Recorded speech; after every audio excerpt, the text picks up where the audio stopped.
Hey guys, and welcome to another video. So nandito tayo ngayon sa BGC sa Wildflower. Dito kami magmi-meet up ng mga friends. Dala natin yung Z3 and we are on our way to QC Circle. So yeah, take off na kami. That's Brian, that's Kev in Brian's E30. Justin driving it. U-turn tayo.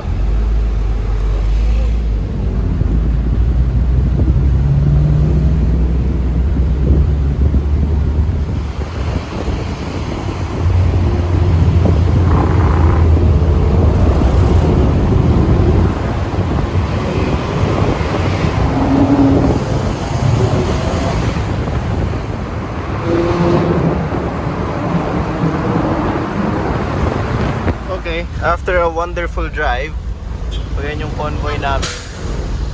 We have the Escalade shooting a video for us for Brian's Manila Street Chronicles.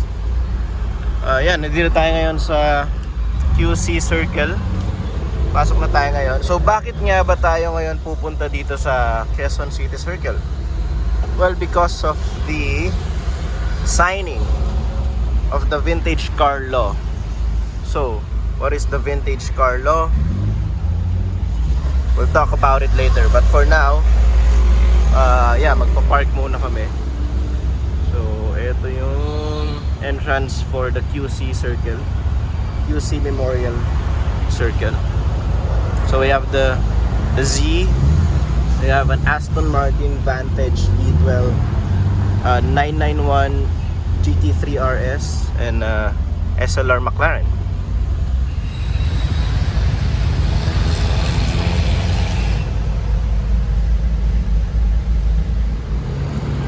So ayan, kakatapos lang natin mag-park ng Z3 and we have the 240Z and the E30 wagon 996 turbo.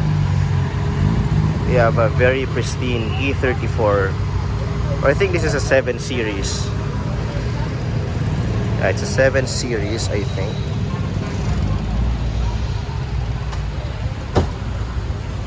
Yep, 735i.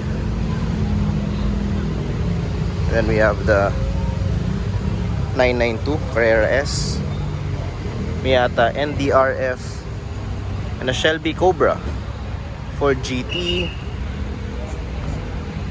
and then a green GT3 RS, and also SLS AMG, the Gullwing.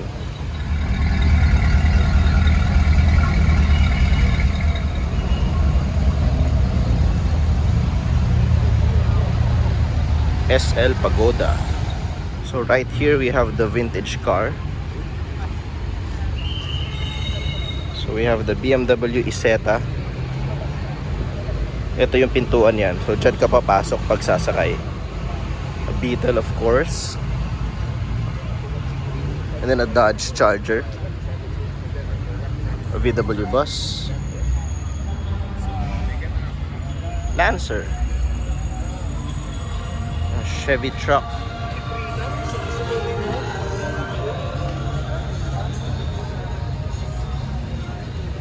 And some cars na hindi na natin kilala kasi hindi natin inabutan yung panahon na yan. So wala tayong alam sa mga kotse na yan.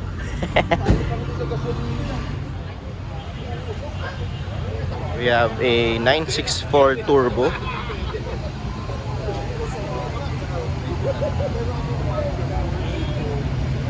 And then a Shelby GT350.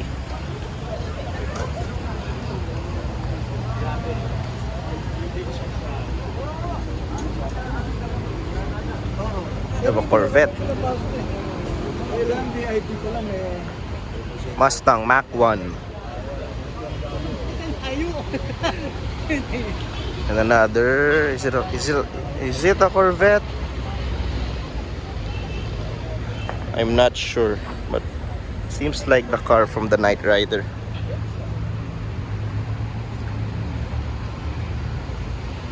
SLR McLaren and 993 turbo. So We have a Ferrari F430. Nakakatapos lang sumabak sa Boss Ironman. Ferrari F355. 964 Turbo. 993 Turbo. And of course, Testarossa.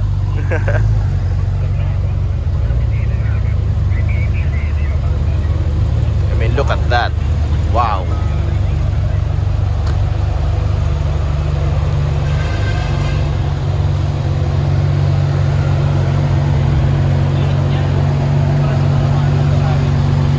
Oo. Iba talaga yung size ng kotse nung 80s, 90s.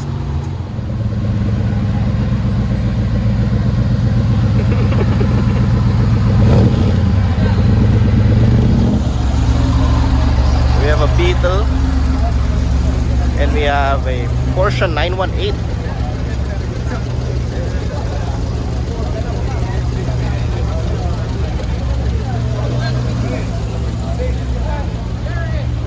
Look at that hypercar.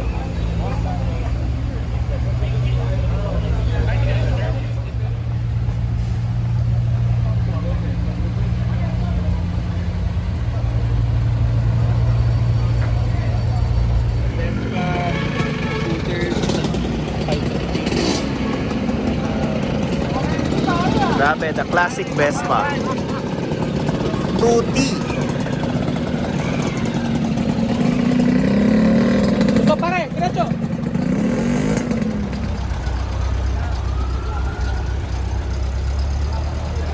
I don't know what car that is, but yeah.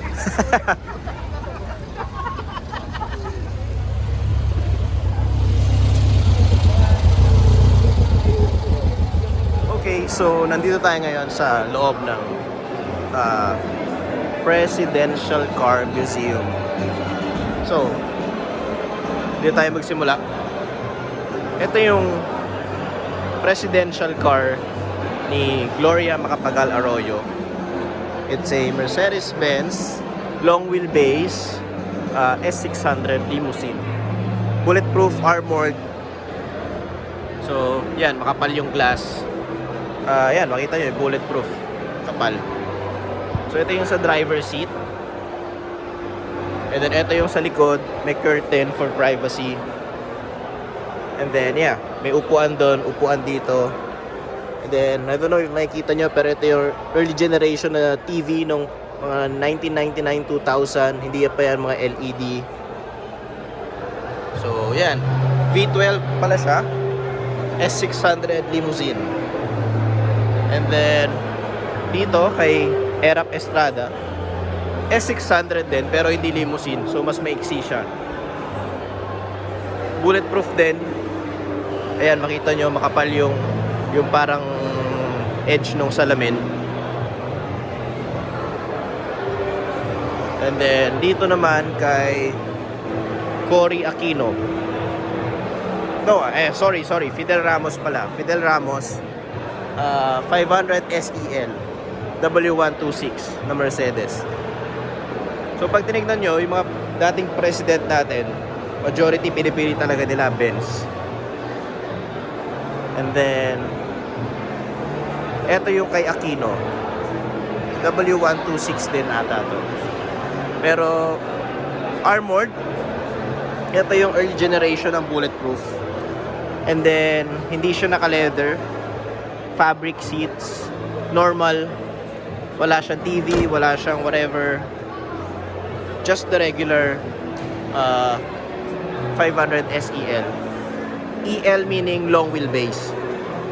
Wala, yun lang. Bulletproof, regular 500 SEL. And then of course, Ferdinand Marcos. Yan. Siya ay naka-Lincoln town car, limousine.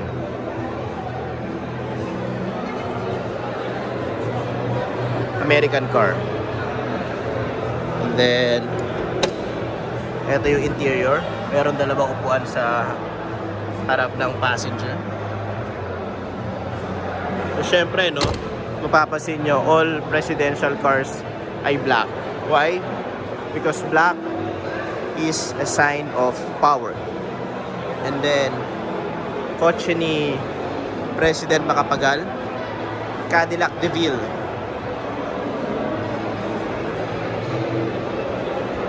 So, yan yung itsura niya sa likod. And then, meron a few cars displayed dito. Like this Jaguar. Mamaya na natin tingnan yan. Pero, punta muna tayo sa kotse ni Imelda Marcos. Now, hindi naman president si Imelda Marcos. Pero, syempre, being a first lady, kasama na natin yung kotse niya. This is a Rolls-Royce Phantom 5. I mean, look at that. Ito na yata yung pinakamahal na kotse nito. Dito sa loob nung era na yun. Look at the interior. Diba? Very plush, very luxurious. Right-hand drive. Syempre, British. So, ito yung specs niyan. And then, let's go to the Magsaysay. Owner type Jeep. Soldier Willys Jeep. And then, Karuwahe Apasible. So, ayan. 1940s. Then, let's go to Magsaysay Presidential car. It's a Cadillac Series 7523. Ito yung 1955 na plaka ng Pilipinas. So, number 1 meaning you are the president. Laki, no? Sobrang haba. And then we have the suicide doors. Quirino. So you have a parang auxiliary seat, parang optional seat na nakatambol for additional passenger. Pero mainly dito ka talaga sumasakay sa likod. And then you have your privacy window. Suicide doors. Chrysler Crown Imperial Limousine.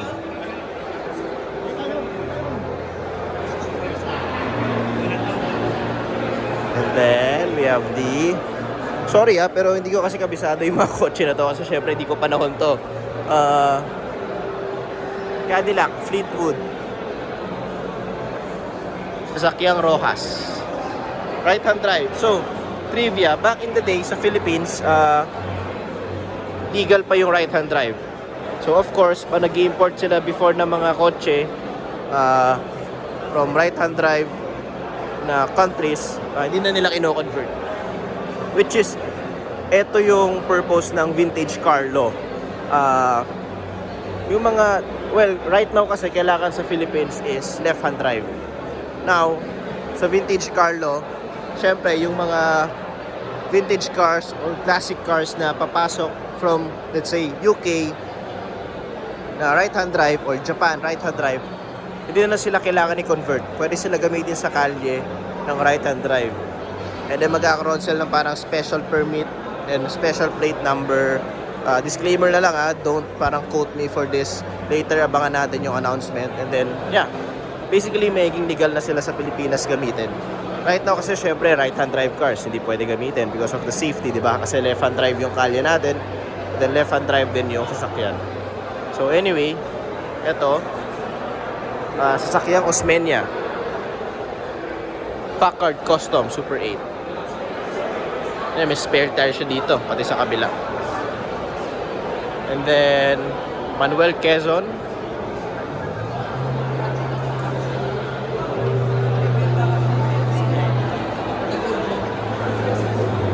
Chrysler Airflow Custom.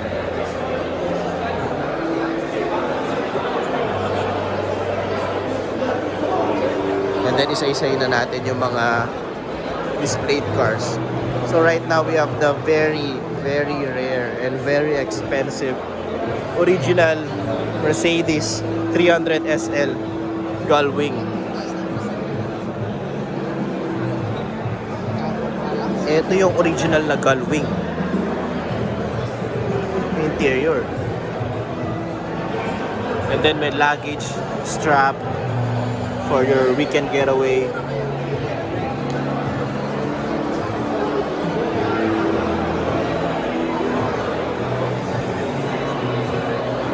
Look at that.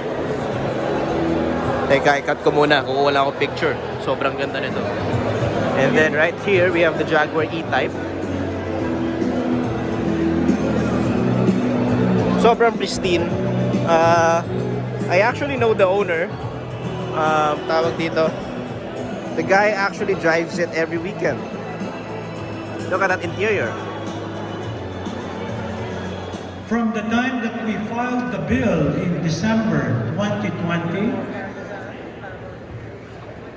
to the time it became law, April 2022, in less than 1.5 years, there were so many of you, and I'm so happy to see most of the people who made this possible are actually here this morning.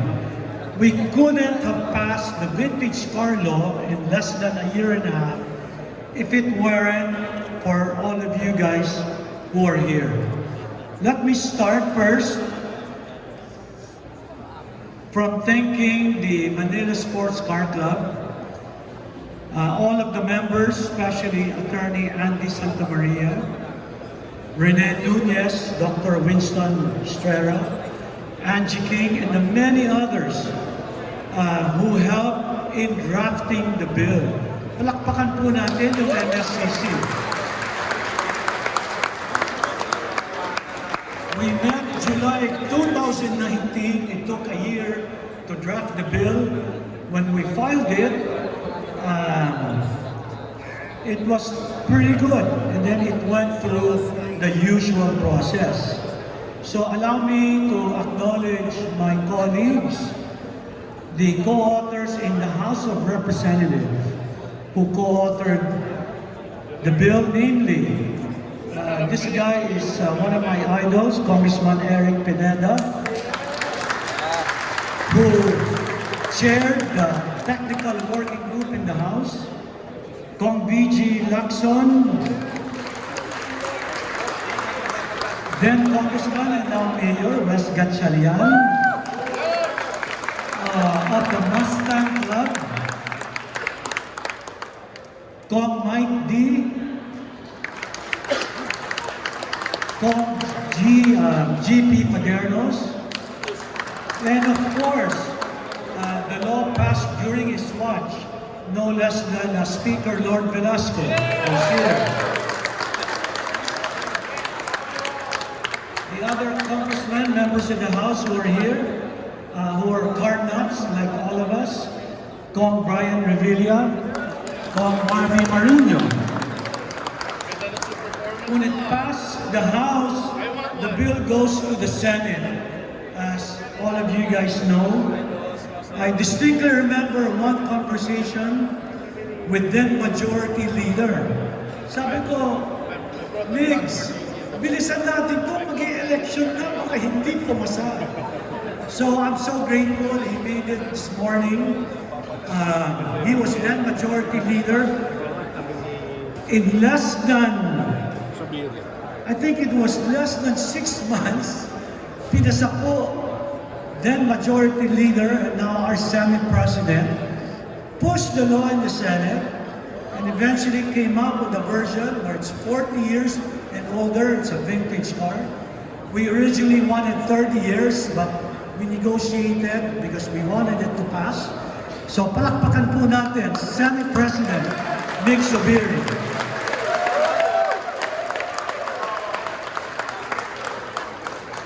One co-author who's not here is Senator Win Gatchalian. But I'm so happy to see, hindi po ninyo alam, if there's one super car nut, hindi lang po siya car enthusiast, nagre-restore ng mga kotse na 80, 90, 100 years old.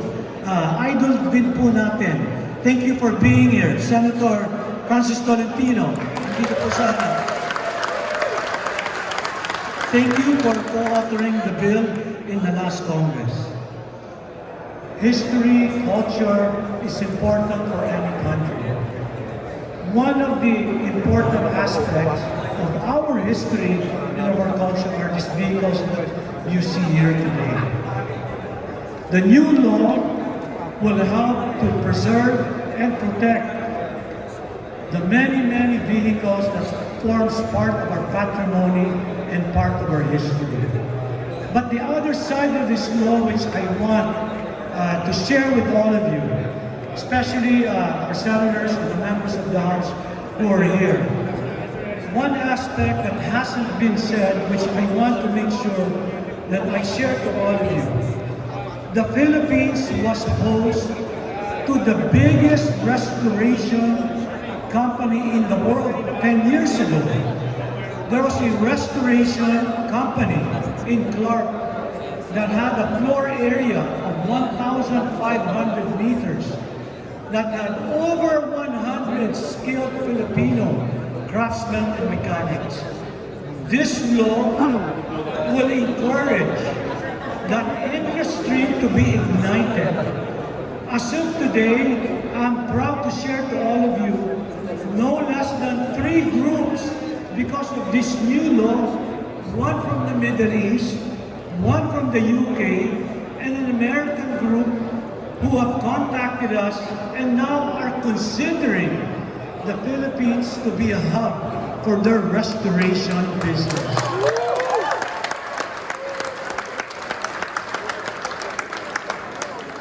So it is just not the beauty and the history of these cars, but we want to help our economy, our nation, to create a new industry, and hopefully we will be, if not one of the best, but the best country when it comes to the repair, maintenance, and restoration of vintage and classic cars.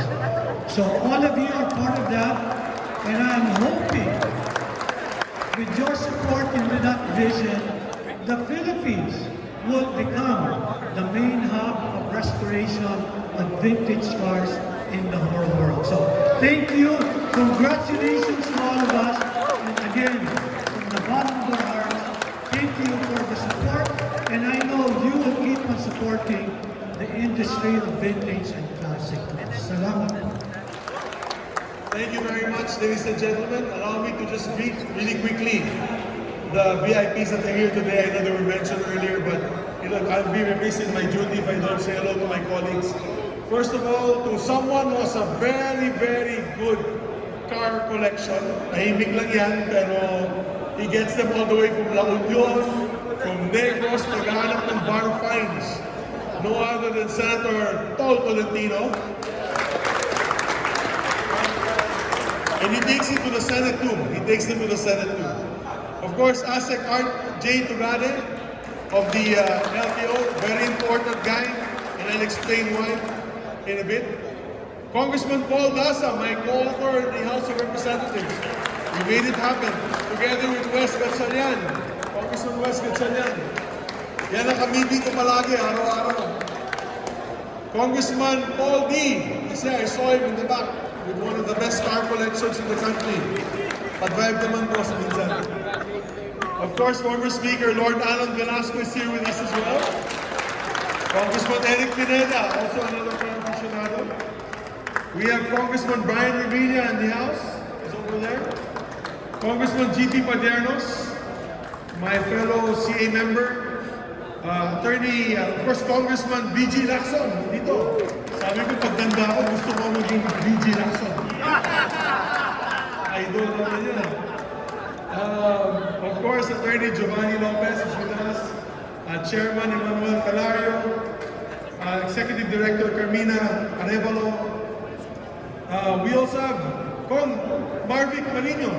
He's here with us from Batangas. Maraming barred find din sa Batangas. There's a lot of classic cars in Batangas hiding in someone's house. Of course, we have Deplon Venez Kiran, Customs, sir. Director Abbas of Customs is here as well. And former Congressman Bertis, who's now with Tesla. Palakpakan po natin sila. All the car clubs that are here today, mabuhay kayo. We did this for all of you. I have a prepared speech, but this is boring, so I'm just going to give you my experience. I started collecting vintage cars early 2000s. I wanted to have a nice vintage car for my wedding. So I bought an old 1968 top-down Mustang.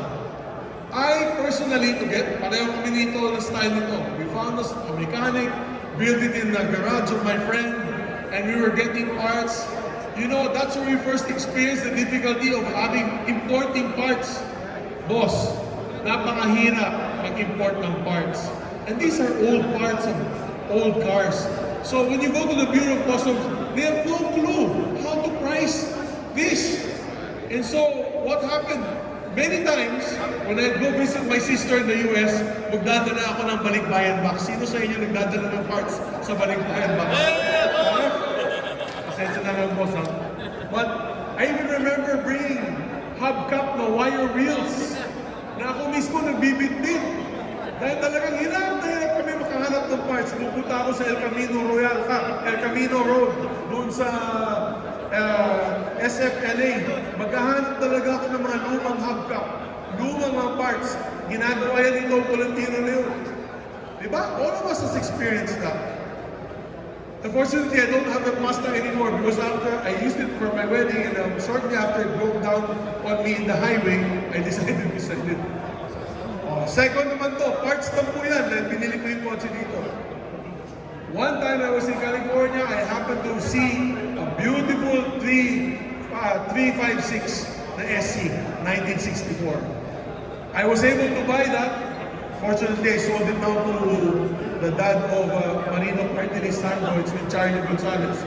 But I bought it there, I brought it in. Hirap na hirap ako magpapasok. Hirap na hirap. I was customs held it for a while. I was telling them, I'm willing to pay the proper taxes. Just tell me how much I'll pay taxes. I'll pay it, no problem. I bought the car at the time, it was only $30,000.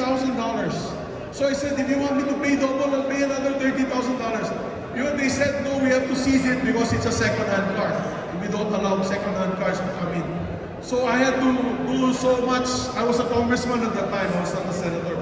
But eventually, they evaluated it, and I was able to pay the fine or the penalty or whatever, together with the taxes. Now, or prior to this law, if you wanted to bring home a vintage car, maghahanap pa kayo ng balikbayan. Tama? Balikbayan. So, yan ang number one complaint na napakarami sa akin mga vintage car owners. That's why we put our minds and our hearts together with Paul, with Congressman Paul, Wesley, all the officers of the House of Representatives. In the Senate, it was Sherwin, Tol Tolentino, Majority Leaders, Joel Villanueva, all the other members of the Senate unanimously worked on this because we said, number one, we have to have a system in place to be able to help our vintage car owners in the country. Number two, as mentioned earlier by Congressman Paul Daza, we have to revive the industry. I know that's Classic Speed in Clark. They closed down because they had a difficult time talaga. Without this law, they had a difficult time. But Angie King is here. Angie, where are you? He's the new owner of Classic Speed. She restored my 1967 GT500 Shelby, and she did a good job. First thing she asked me, and I'm going to go now to the LTO, did you bring your car? Let's showcase your car here today. Sabi ko, hindi ko nadala Angie kasi wala pang registration yun. Baka mahuli ako sa EDSA, nakakahiya. Ayoko naman gumamit ng number 7 plate, baka mapahiya ako. So, kaya, Sir Art, Sir Jay, it's now with you. The ball is in your court. Many of us have barn finds the previous stored 40, 50, 60 years old. We have no registration for it. It only stays in the village. We can't take it out of the village. Because as soon as we take it out of the village, all the traffic enforcers will apprehend us. So we really need your help in the LTO. So this law answers so many problems for vintage car owners. We can now register our cars as long as it's 40 years old and above. The reason why we made it 40 years old, we also wanted to prevent the entrance of lousy second-hand cars. You don't want also a 1980 or 1990s cars to come into the country because we don't want to flood the market with that is not the idea of this law. We don't want to flood the cars with second-hand. I mean, the market with second-hand cars that are just gonna again repopulate the roads. What we want to do is to bring in real vintage and classic cars, restore real and vintage classic cars, and for all of those here who use vintage and classic cars, we wanted to make sure, because there was a debate also with some members that they wanted initially, alam ni Westo, initially they wanted it as a weekend use only. They'll be giving us a plate that says only for Saturdays and Sundays. Hindi ako pumayag. Sabi ko, bakit hindi? Natin gawin ito daily driver. We can use it as a daily driver. As a matter of fact, wala bang palakpak dyan? If we restore it well enough, if we restore these beautiful cars, this E-Type or this Gullwing, you can use it as a daily driver. So we said, put it in the law. We just get the registration for vintage vehicle that we use every day of the year. Kaya, lalo na ngayon, I just really shortly mention this. I, together with Senator Lauren Legarda, we sponsored the RCEP and we passed it in record time, 3 days, only in the Senate for a very important piece of measure for ratification. It's a treaty. Under this treaty, we are now part of 15 countries for free trade, particularly on equipment, on goods. What are these? All the 10 Asian countries, ASEAN countries, Japan, South Korea, New Zealand, Australia, and China.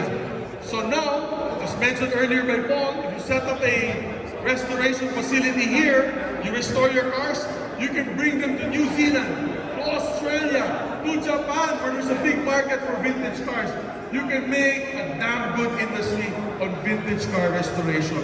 So, without further ado, my fellow vintage car owners, we dedicate this to all of you. Mabuhay po, vintage car owners! Mabuhay po itong batas! Mabuhay po!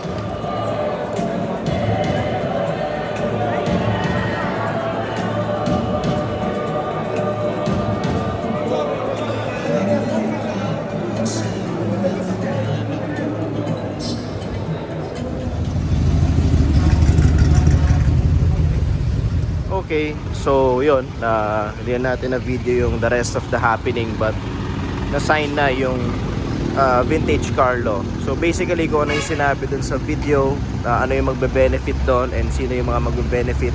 Basically it's for the car community.